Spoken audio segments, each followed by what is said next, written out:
Hey guys, Chef Loaf. I think this is video number 3. On this one, we're gonna do some baking. I'm gonna show you how to make some rustic bread, but it's gonna be super easy. The piece of equipment that you might need, you might want to see if you can have this, is it's called a Dutch oven. Okay, this is a cast iron with a lid.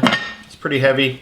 Okay, you're gonna need this for baking. All right, just need to make sure you have something that has a lid that can go in the oven. Okay, cast iron works. This is Lodge brand. There's a bunch of different ones you can buy, but this is the one thing we need.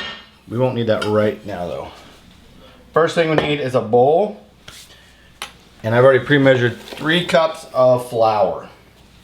Okay, so this is just regular all-purpose flour. If you want to use bread flour, that's fine too.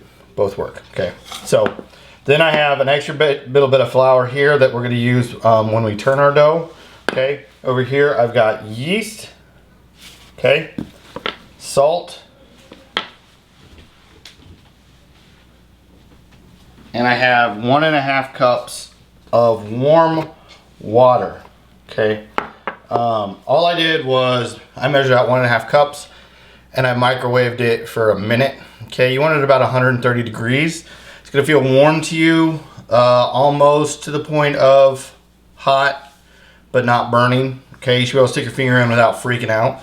But 130, if you have a thermometer, you want it at 130 degrees. You don't want it really much over that or it's gonna kill off the yeast that we're gonna put in here. Okay, so first thing we're gonna do, we got our flour. We're gonna add our yeast in. Okay, 1.5 teaspoons of yeast. All right, I'm gonna pour it on this side because when we do our salt, we're gonna do it on the other side. If the yeast were to come into contact right now with the salt, it would die.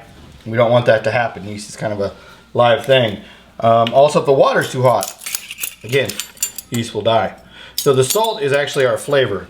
Okay, so we're gonna do a teaspoon of salt, opposite corner.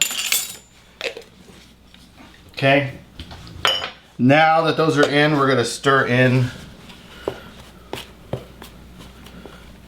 a little bit separately. This will help. So when we stir it all together now, the yeast and the salt are less likely to come in direct contact. And if they are, it's gonna be 1 or 2 pieces of yeast, not all of it. Okay. And then we go our water.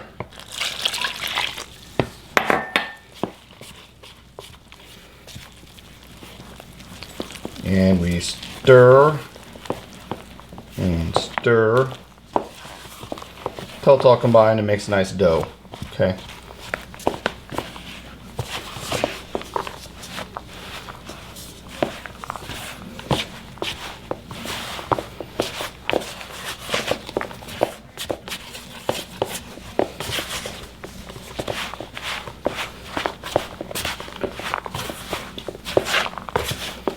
Okay, if it looks a little dry, which mine does, we're gonna add just a little bit of water.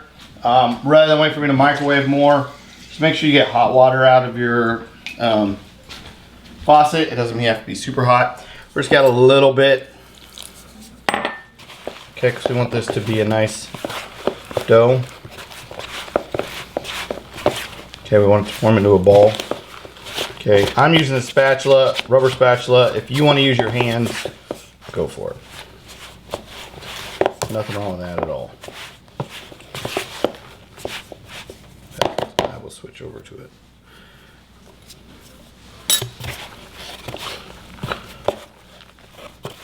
Okay, this dough should feel kind of sticky, but it shouldn't stick to you.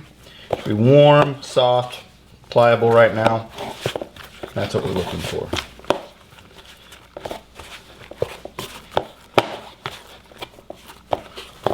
You just want to get it all kind of combined.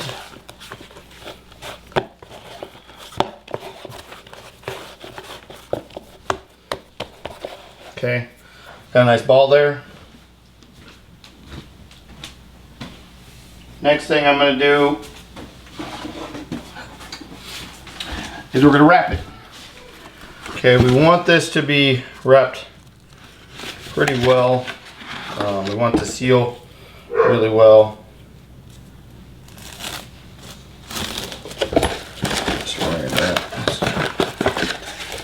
being difficult as always.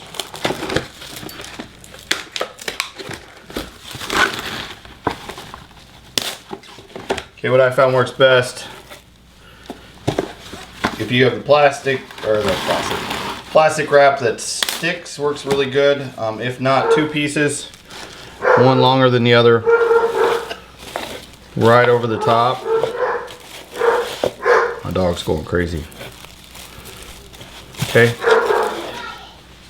Then we're gonna set a timer. Okay, it doesn't have to be super tight, but just lay it over. We want to try to keep as little air from getting in as we can. And we will set a timer for 3 hours. Okay, 3 hours, that's all we're doing. Should double in size in that time, and it should become a little more wet. Okay, so it's been a little over 3 hours since we started this. This has definitely doubled in size, and it seems stickier. Okay, so first thing I'm gonna do, take out some just regular flour, sprinkle a little on top of my counter or on my board, depending on what you're using at home. Okay. Okay, we don't need a whole lot of flour for this dough. Okay, if you want a bench scraper, it does make it a little easier. Just so you get it out onto there.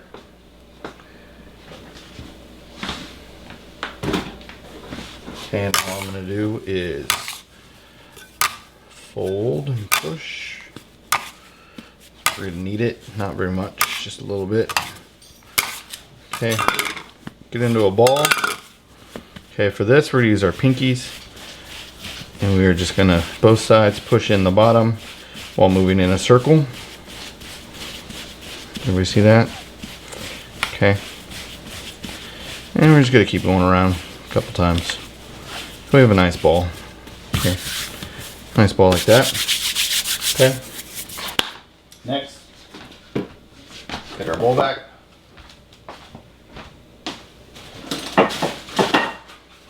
Next part, you want parchment paper, not wax paper, parchment paper. Okay.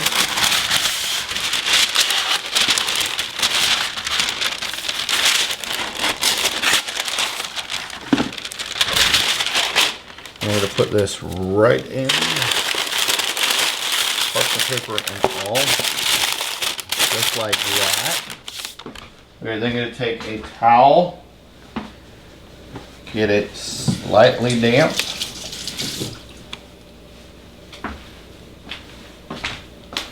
We're going to cover this for about 30 minutes. While we're waiting, we can go ahead and preheat our oven. We are preheating our oven to 450 degrees. Okay, so our bread has been sitting about 45 minutes. Okay, you'll see it's risen more. Take the towel off. We preheated our oven to 450, and when we did that, I took my Dutch oven, that red oven I had, or red pot I had earlier, put it in the oven while it preheated. Lid and all. I want it to be hot. Okay, lid off. What we're gonna do is just the whole thing up into this pot. Okay, you see that? Lid on top. Back into the oven. So we're gonna put this in the oven for 30 minutes. Okay, bread's been in the oven for 30 minutes. We're gonna pull it out.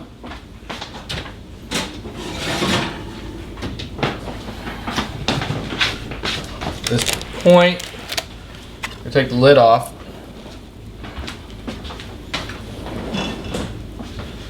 What we're going to do is we're going to take the bread off the parchment, keep it in the pot, and then we're going to put it back in the oven for another 15 to 20 minutes, depending on what color you want. Okay, so it's been about 15 minutes. I'm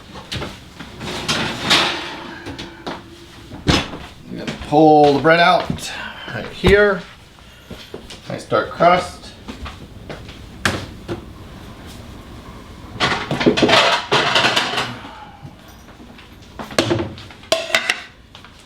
pull it out. That.